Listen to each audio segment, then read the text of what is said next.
இது என்னங்க ஆவலப்பள்ளி டேம்ல தண்ணி வரும் அப்படின்னு சொல்லி பார்த்தோம்னா சோப்பு நுர மாதிரி வருதே.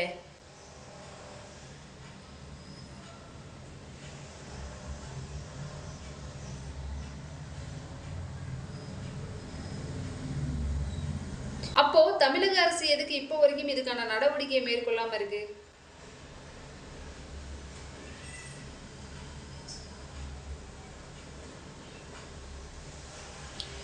அதாவதுங்க ஒரு டேம்ல நம்ம தண்ணி வந்து தான் பார்த்துருக்கோம். ஆனா இந்த மாதிரி சோப்பு நுரை கலந்து வருது அப்படின்னம்னா, பெங்களூர் மற்றும் ஒசூர் பகுதிகளில் சுத்திகரிக்கப்படாமல் வெளியேற்றப்படும் ரசாயன கழிவுகள் மற்றும் நம்ம டெய்லி பயன்படுத்தக்கூடிய சோப்பு, டிடர்ஜென்ட் மற்றும் பாஸ்பேட் போன்ற வேதிப்பொருள்கள்லாம் வந்துட்டு ஆத்துல கலக்கிறது தாங்க இதுக்கூட முக்கிய காரணமே. அதே மாதிரி வறண்ட காலத்துல மழை இல்லாத டைம்ல வந்துட்டு ஆத்துல தேங்கி கிடக்கிற ரசாயனம் எல்லாமே ஒரு டைம்ல மழை ஜாஸ்தி பெய்யறப்போ தண்ணி வேகமா அடிச்சுட்டு ஓடுறப்ப இந்த ரசாயனம் எல்லாமே கலந்து இந்த மாதிரி நுரையா வருதுங்க. அப்போ தண்ணீர்ல வந்துட்டு ஆக்சிஜன் அளவு குறையும். அதனால மீன்கள் மற்றும் நீர்வாழ் உயிரினங்கள்லாம் வந்துட்டு மூச்சு திணறி இறக்க நேரிடுங்க.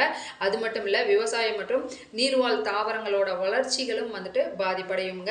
இந்த நுரை வந்து காத்துல பறந்து மனிதர்கள் மேல படுறப்போ கண் எரிச்சல் மற்றும் அலர்ஜி போன்ற பாதிப்புகள்லாம் ஏற்படுறதுக்கு நிறைய வாய்ப்புகள் இருக்குங்க.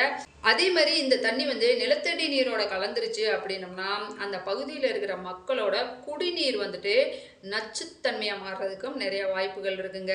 அதனால மாசு கட்டுப்பாட்டு வாரியம் வந்து என்ன பண்ணணும் அப்படின்னம்னா ஒசூர் போன்ற பகுதிகளில் இருக்கிற தொழிற்சாலைகள்ல கழிவு நீரை வந்துட்டு முழுசா சுத்திகரிச்சு தான் வெளியேற்றுறாங்களா அப்படின்றத வந்துட்டு கண்டிப்பா கண்காணிக்கணுங்க. அதனால ஒசூர் மற்றும் அதன் சுற்றுவட்டார பகுதிகளில் இருக்கிற நீர்நிலைகளை பாதுகாக்கிறதுக்கு தமிழக அரசு வந்து உடனடியாக நடவடிக்கை எடுக்க வேண்டும்.